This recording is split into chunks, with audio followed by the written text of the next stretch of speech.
বৈষম্যবিরোধী ছাত্র আন্দোলনের নেত্রী ফাতেমা খানম লিজার এমনই একটি ভিডিও ছড়িয়ে পড়েছে সামাজিক মাধ্যমে, যা নিয়ে শুরু হয়েছে হইচই। এরপরই নড়ে চড়ে বসে সংগঠন আর বহিষ্কার করা হয় এই নেত্রীকে। শনিবার বৈষম্যবিরোধী ছাত্র আন্দোলন চট্টগ্রাম মহানগর শাখার আহ্বায়ক ও সদস্য সচিব স্বাক্ষরিত এক বিজ্ঞপ্তিতে ফাতেমা খানম লিজাকে অব্যাহতি দেওয়া হয়। সেখানে বলা হয়, সম্প্রতি বৈষম্যবিরোধী ছাত্র আন্দোলন চট্টগ্রাম মহানগর কমিটির মুখপাত্র ফাতেমা খানম লিজার মাদক সেবন এবং অনিয়ন্ত্রিত জীবনযাপনের ছবি ও ভিডিও সোশ্যাল মিডিয়ায় ছড়িয়ে পড়ে। জুলাই গণঅভ্যুত্থানের প্রায় ১৪০০ শহীদ ও অর্ধলক্ষ আহতদের উপর দাঁড়ানো এই প্ল্যাটফর্মের কোনো সদস্যের এমন অনিয়ন্ত্রিত ও অসামাজিক কার্যকলাপ জনমনে প্রশ্ন তৈরি করেছে। তাই ফাতেমা খানম লিজাকে চট্টগ্রাম মহানগর কমিটির মুখপাত্র পদ থেকে অব্যাহতি প্রদান করা হলো।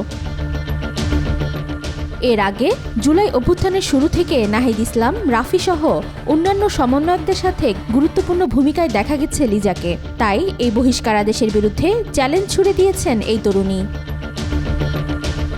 লিজার এই চ্যালেঞ্জ তার সংগঠন আমলে নেয় কিনা তাই এখন দেখার অপেক্ষা। ওয়াহিদা পারভিন ঈশিতা, আজকাল।